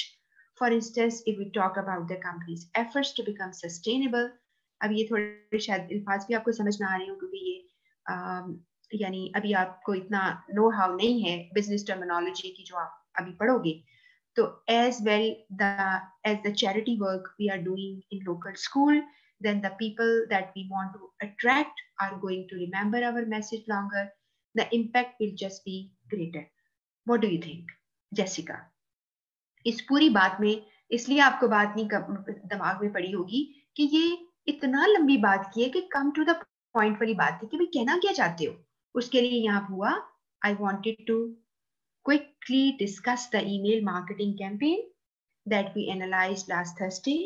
Our target market will want to know about companies' philanthropic activities, efforts, especially your goal to become sustainable and help local schools. This would make a far greater impact and it would stay in their minds longer than a traditional sale pitch. What do you think, Jessica? अब ये बताना सिर्फ मैं आपको चाह रही हूँ कि अभी ये वाली एग्जाम्पल या वो जो पहले आपने पढ़ी हुई है वो एग्जाम्पल्स भी देखोगे तो आपको समझ में आ जाएगा. ये जरा थोड़ा सा लंबा था, तो अब ये जरा मिसाल जो है जरा शॉर्ट है, तो इससे आपको जल्दी समझ आ जाएगी. यहाँ पे हम बात करें कॉन्क्रीटनेस की, और यहाँ पे कॉन्क्रीट मैसेज में उसने लिखा है, एक एडवर्टाइज किया है, एक लंच बॉक्स वो बेच रहे हैं विजर्ड. उन्होंने कहा the lunch box wizard will save you time every day. यानी हमने एक लंच बॉक्स जो है फुल पैकेज वाला बनाया है, इससे आपका टाइम जो है बच जाएगा. ठीक है, अब ये है क्या समझ नहीं आई इस पूरी बात से, और कुछ भी कॉन्क्रीट नहीं है, कुछ भी कॉन्क्रीट नहीं है. उसके लिए यहाँ पे लिखा है, सही है, how much time do you spend every day packing your kids lunches? No more. Just take a complete lunchbox wizard from your refrigerator each day to give your kids healthy lunch and have more time to play or read with them. तो इसका मतलब क्या हुआ कि आप अपना time save करिए और हमारा जो है ये पैकेज खरीदे और इससे आपका टाइम सेव हो जाएगा. तो क्या हुआ, ये सारी बात आपने एक उसको दे दिया है कि पूरा आपने पैकेज दे रहे हो. ठीक है, और इस तरह से आपको क्लियर हो गया है कि आप क्या चीज बेचना चाह रहे हो, क्या चीज देना चाह रहे हो. ठीक है, इसके बाद नेक्स्ट आपका है एग्जाम्पल. एक एग्जाम्पल इसमें सबसे आपके काम आएगी, मैं आपको बताती हूँ वो कौन सी है. अच्छा, करेक्टनेस में पता क्या है, अब आप देखिएगा जरा, मैं आपको जल्दी से बता देती हूँ. करेक्ट में लिखा हुआ है, thank you so much for meeting me at lunch today. I enjoyed your our. अब ध्यान करो, I enjoyed our something and I'm looking forward to moving ahead. I enjoyed our what? आपने क्या पढ़ा होगा भला? आपको क्या लगता है ये क्या है? आपने शायद ध्यान नहीं किया. ये चीज मैं दोबारा आपको दिखाती हूँ. ये देखिए, ये लिखा हुआ है I enjoyed our.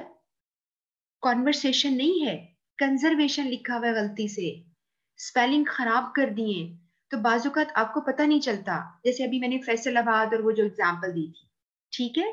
तो इसी तरह ये देखो, ये स्पेलिंग 2 वीक के स्पेलिंग आप देख रहे हो, 2 वीक का टाइम है, 2 वीक डेडलाइन, ये वीक के स्पेलिंग कौन से आ गए। तो कई दफा स्टूडेंट को गेट ही नहीं करते कि यहाँ पे करेक्टनेस की गलतियां हैं, जबकि वो किसी और चीज को ढूंढना शुरू कर देते हैं। तो सबसे पहले अगर करेक्ट नहीं है ना, तो आपने लिख देना कि ये करेक्ट ही नहीं है। ठीक है, समझ रहे हैं बात को। तो ये यहाँ पर आपको मेरे ख्याल ये मेरी बात समझ में आ गई है। इसके आगे जो लिखा हुआ है वो आप देखेंगे कंसिडरेशन, ये बहुत ध्यान से सुनिएगा जरा। कंसिडरेशन में क्या हुआ है कि एक ए है पर्सन, वो जरा गौर कीजिए, वो कुछ बता रहा है और बी लोग रिस्पॉन्स करेंगे। यहाँ पे सिचुएशन समझ लें, ये जो हाईलाइटेड है उसको सिर्फ पढ़े। लिखा हुआ है I am not able to concentrate on my studies, ये ए कह रहा है। ए ने क्या कहा, I am not able to concentrate on my studies.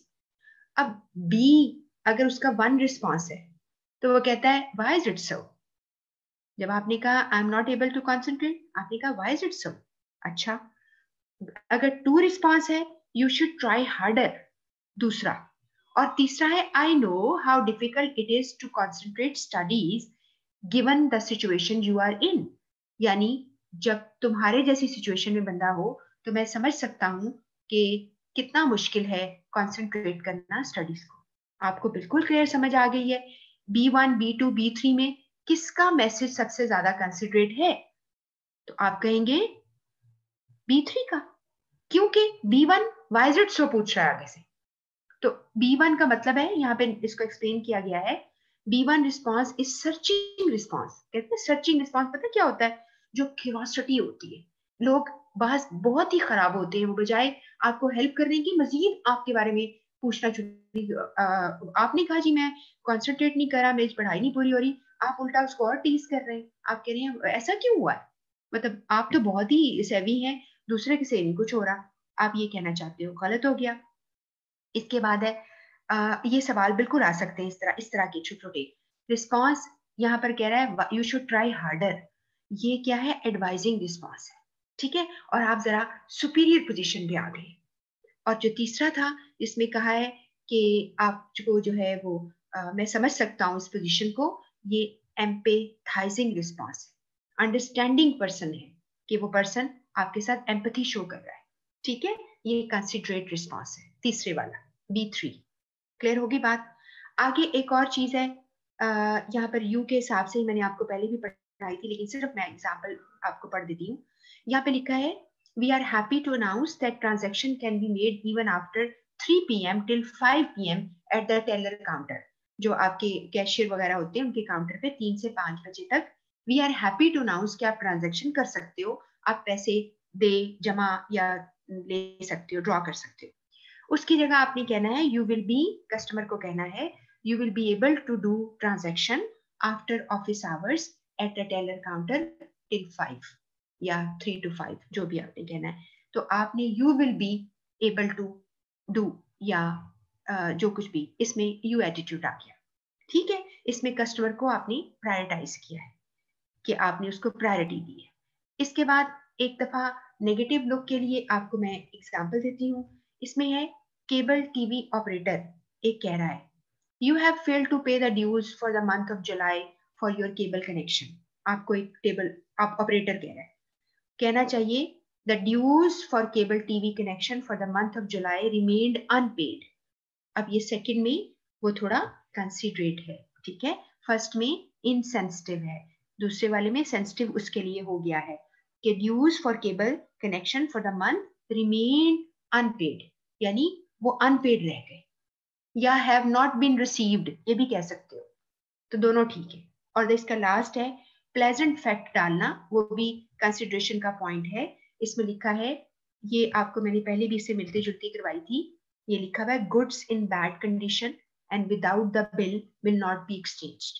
अगर आप ऐसा कहोगे तो ये अच्छा नहीं करोगे, इसकी जगह कहना है गुड्स इन गुड कंडीशन, या सामान जो आपने रिटर्न करना है in good condition accompanied by bill या with the bill can be exchanged, ठीक है। कि जो आपने चीजें अगर एक्सचेंज करनी है तो उनकी कंडीशन ठीक होगी और वो साथ बिल भी होगा तो हम कर लेंगे। समझ रहे बात को? अब जी कंप्लीट का आ गया है, इसकी भी मैं देख लेती हूँ एग्जाम्पल और फिर मैं आपको एमसीक्यूज देती हूँ। 7 इसके बाद आते हैं जी। इसमें क्या कहा जा रहा है कि आपने hi everyone, I just wanted to send you all a reminder about the meeting we are having tomorrow. See you then, Chris. अब आपने क्या किया? ये इंफॉर्मेशन कंप्लीट नहीं है, not at all. I just want to send you a reminder about meeting we are having tomorrow. इसको अगर complete करना है ज्यादा, I just wanted to remind you about tomorrow's meeting on the new telecommuting policies. Remind अगर करवा ही रहे हो तो किस पर होनी है ये भी बता दो। और the meeting will be at 10 a.m. in the second level conference room.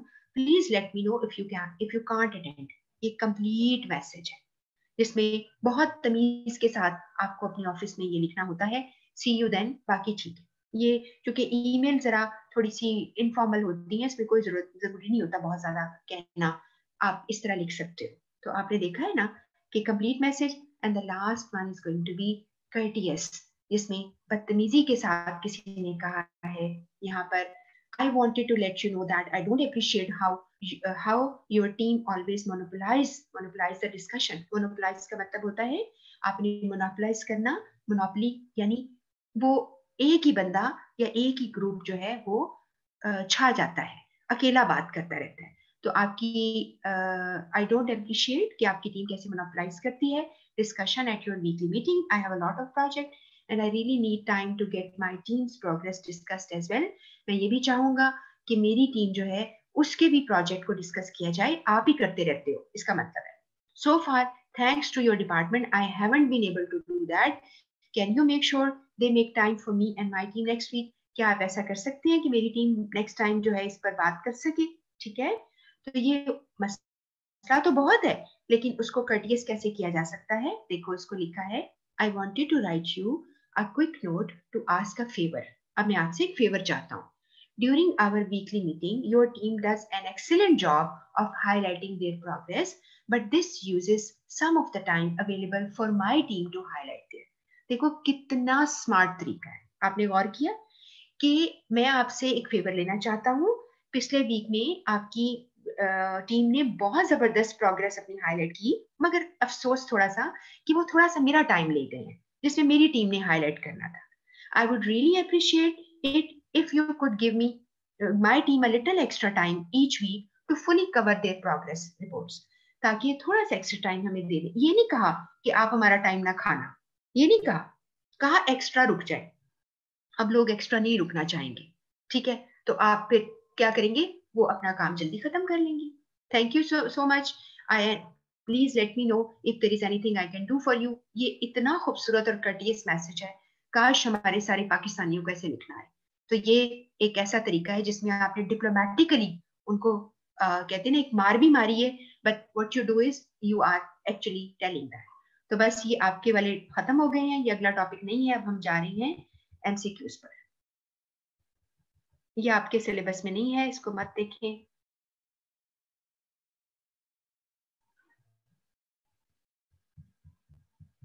अच्छा जी, एमसीक्यूज में लेट मी चेक के मैंने कहीं, हाँ, ये हुए हैं। अच्छा चले, मुझे याद नहीं रहा कि मैं इसको अनचेक कर दूं। चले कोई बात नहीं, मैं इसको कर तो सकती हूँ मैं। चले, मसला हल हो जाएगा। सारे अंडरलाइन मैंने कर दिए, ठीक है, जल्दी से। अच्छा जी, अब हम पढ़ेंगे 7 C's। इस पहला है see your material from your reader's point of view, यानी आप अपने रीडर पॉइंट ऑफ व्यू से मटेरियल को देखेंगे, यानी जो भी कंटेंट है। Be sure benefits are a prominent part of the message, consciously use positive words. ये सारी इंस्ट्रक्शंस जो आपको मिल रही हैं, वो कह रहा है कि किस चीज के साथ। अब जरा गौर, प्लीज एक बात पर गौर कीजिएगा, सवाल की लैंग्वेज को समझिए, ठीक है। मैं 1 मिनट इसको थोड़ा सा बड़ा कर देती हूँ ताकि आपको क्लियरली पढ़ा जा सके।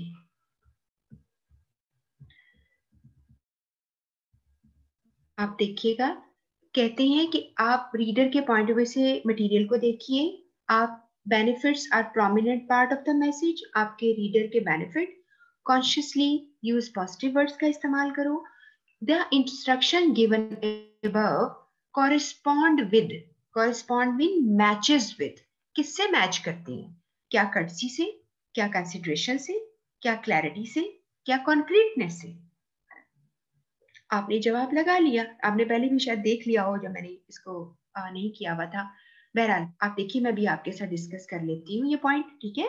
अभी आंसर इसका देख लेती हूँ, आपको मैं थोड़ा सा टाइम दे रही हूँ। हाँ जी, सब कह रही हैं 1B।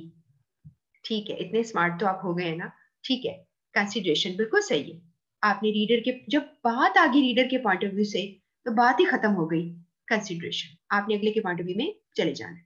Remember 5 W's, answer all question asked, give something extra desirable। अभी मैंने पढ़ाया ना आपको। आप जो लोग पहली दफा रिवीजन कर रहे हैं उनको तसल्ली हो गई कि दे कैन डू। तो लिखा है the guideline should be followed to employ. अब इस सेंटेंस को समझो, जो ऊपर गाइडलाइन दी हैं शुड बी फॉलोड, इसको फॉलो करना चाहिए। टू एम्प्लॉय का मतलब है इस्तेमाल करना, अपनी यूज में लेकर आना। किस चीज को? अब आपका आंसर होगा, मुझे लग रहा है सही ठीक कर रहे हैं सब लोग।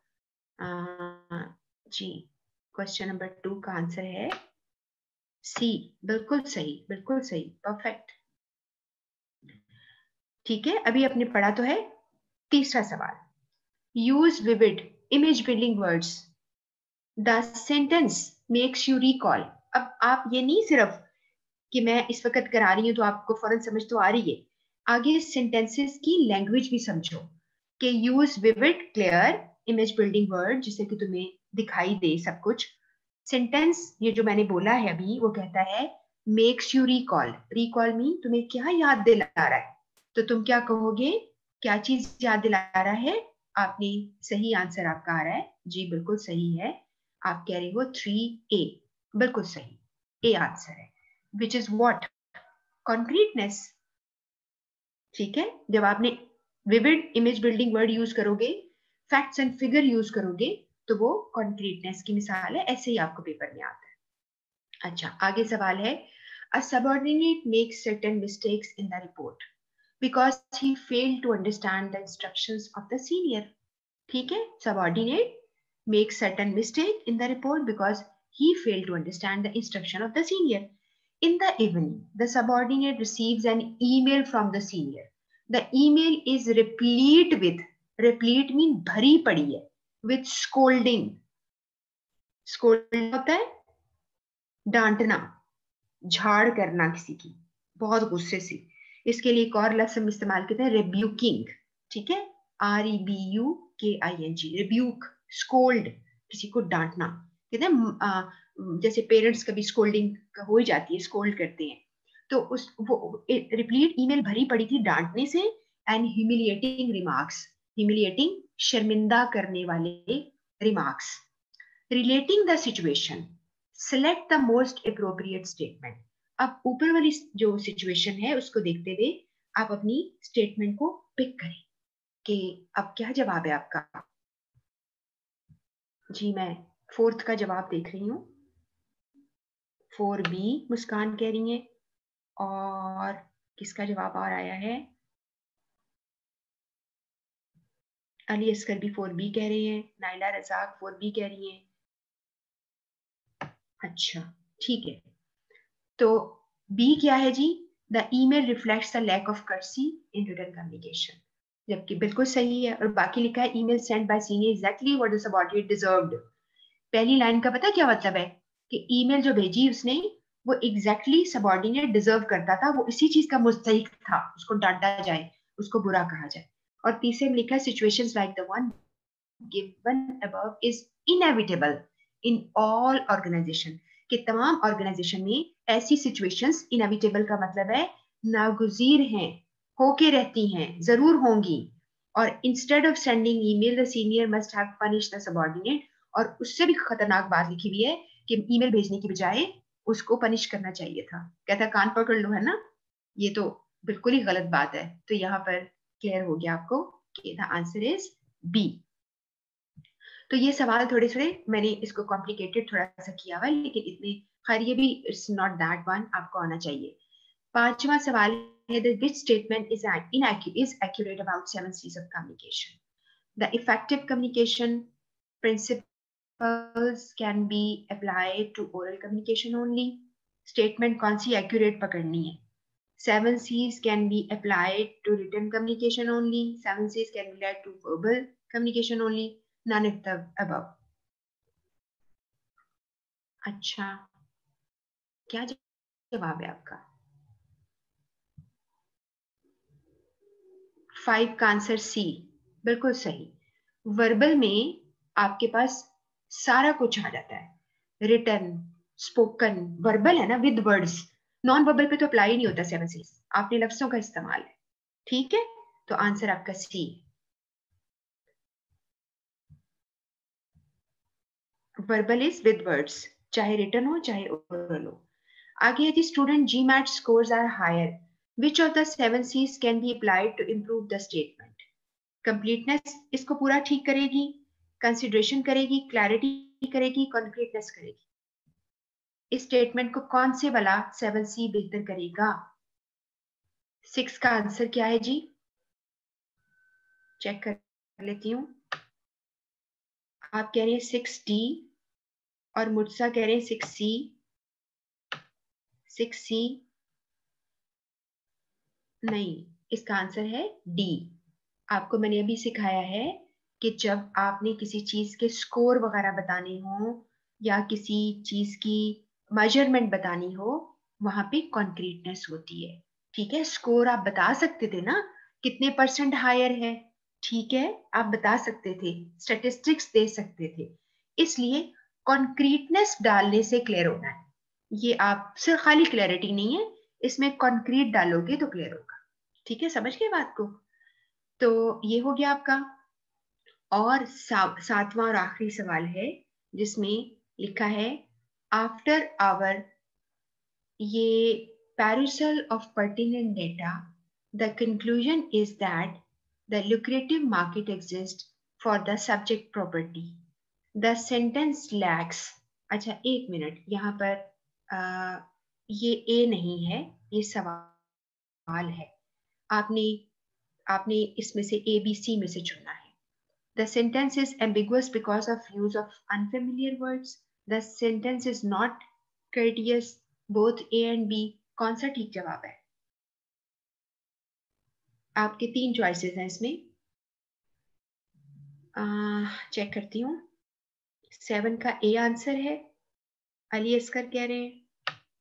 ओके, और मुस्कान 7A, और पीछे भी चेक कर लेती हूँ किसी और ने कुछ कहा हो। नहीं, तो आपका आंसर है बिल्कुल सही। आपका है द ambiguous है because of the use of unfamiliar words.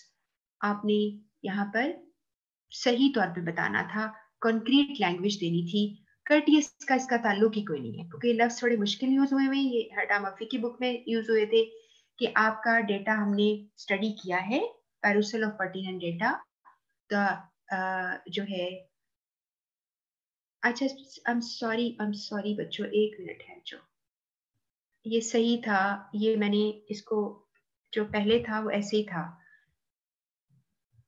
मैंने स्टेटमेंट एक नहीं इसमें से लिखी हुई थी, the sentence lakhs clarity, sentence is ambiguous because of use of unfamiliar words, ये सारा यही था। और आपने इसमें ये बनता है, यहाँ पर आपका आंसर है कि ये अनफेमिलियर वर्ड से एम्बिगुअस हो गया है। तो सेंटेंस जो है लैक करता है क्लैरिटी को, तो उसकी जगह आपने लैंग्वेज जो है वो इस्तेमाल करनी थी। लेकिन यहाँ पर आपको सिर्फ ये बता दूं कि ये ज्यादा बेहतर बी आंसर है यहाँ पर। ठीक है, तो बस ये आपका ये हो गया क्लियर। आपने इसको देखा, ये बहुत आंसर्स भी ये लगे हुए थे जो मैंने आपको किए हैं, और आगे भी ये जो है इसको बताने की मुझे जरूरत नहीं है, आई हैव डन एवरीथिंग। मुझे इसमें यानी रिवाइज नहीं करना, अब आपने बैठकर इसको अपना रिवाइज कर लेना है। ठीक है, और 7 C's का क्लियर आज कर लिया हमने। हमारा जो कल का है ना, मैं थोड़ा सा आइडिया आपको दे देती हूँ। कल हमारा वीक का लास्ट डे होगा। कल हम एक इधर रिपोर्ट या खत भी थोड़ा टाइम लगाएंगे उसके ऊपर। और एक चीज मैं जरूरी आपको बताऊं, कल हमारा टॉपिक वाकई बहुत इंपॉर्टेंट वो भी है, क्योंकि हमने लेटर्स के बारे में पता करना है कि लेटर्स की कितनी टाइप्स हैं। हर एक की डेफिनेशन हम पढ़ेंगे, क्योंकि आपको एमसीक्यूज बिल्कुल आते हैं लेटर की टाइप्स पर। ठीक है, हमारा 5वां सेट है कल। और इसके अलावा आपके जैसे फॉलो अप लेटर क्या होते हैं, आपको भी अंदाजा हो जाएगा कि अच्छा माहम, आपके एमसीक्यूज के जो नोट्स है ना, वो आपके क्लाउड पे पड़े हैं। ठीक है, अगर आपके पास क्लाउड का लिंक है तो ठीक है, वरना आप मुझे व्हाट्सएप करो तो मैं फिर आपको भिजवा देती हूँ। ठीक है, या मैं आपको जीआर के साथ कनेक्ट कर देती हूँ, अगर आपके पास ऑलरेडी नहीं, आप किसी से कनेक्टेड हो, मुझे नहीं मालूम, तो आप जरा चेक कर लो। और ये नोट्स जितने हम काफी ज्यादा पढ़ेंगे, एमसीक्यूज के नोट्स जो हैं वो क्लाउड पे हैं, सारे मैंने आपको गाइड कर दिया है। जो टेस्ट के नाम से पढ़े हैं ना, वो हमने क्लास में किए हुए हैं। जो पढ़े हुए हैं तैयारी आपके लिए, वो सीए एमसीक्यूज के नाम से और बीसी 1000 एमसीक्यूज के नाम से पढ़े हैं, वो आप करना शुरू कर दो। आप समझ लो कि चैप्टर 1 2 3 वो आप कर लो अब, क्योंकि हमने 3 तक यहाँ पे खत्म कर लिया है। और वो जो 1 2 3 है, उसमें हमने सेट 4 तक, ये जो मैंने आपको जो सेट है ना वहां पर क्लाउड पे, वो नोट्स हैं। ठीक है, सेट्स नोट्स हैं। और टेस्ट जो है वो मैंने क्लास में वैसे करवाए हुए एमसीक्यूज, लेकिन जो आप तैयारी करेंगे वो अलग से पढ़े हुए, मैंने आपको समझा दिया था। लेकिन आप उससे राब्ता करो तो मैं आपको जीआर से करा दूंगी कोऑर्डिनेट, और फिर वो आपको गाइड कर देंगी कि आपने मजीद जो है कैसे पढ़ना है। ठीक है, समझ आ रही है आपको मेरी बात की? आंसर कीजिए। जी, माहम फातिमा से बात कर रही हूँ।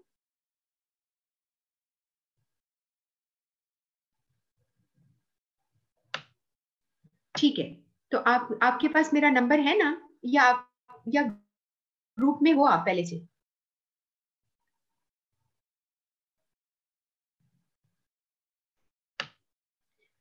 बस ठीक है, आप ग्रुप में है तो फिर आप अपनी, जो अगर आपको चीज समझ नहीं आ रही ना, तो आपकी जो ग्रुप की जो एडमिन है, आप वो आपकी जीआर है, उनसे आप बात कर लो।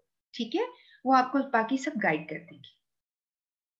तो ये सारे नोट्स जो हैं क्लाउड पे हैं, पहले से ही हैं, वो आप ले लो। सिर्फ मैं उनकी बात कर रही हूँ जो अभी मैंने नहीं डाले, जो क्लास में किए हैं और चीजें कुछ मेरे पास पड़ी रह गई हैं, वो मैं आपको अगले वीक मंडे से इंशाल्लाह, मैं बहुत चूंकि बिजी हूँ थोड़ा, तो मैं ये काम कर लूँ अपना, एक प्रोजेक्ट है मेरे पास तो वो कर रही हूँ। मैं फिर आपका सारा चेक करके क्लाउड को अपडेट कर दूंगी।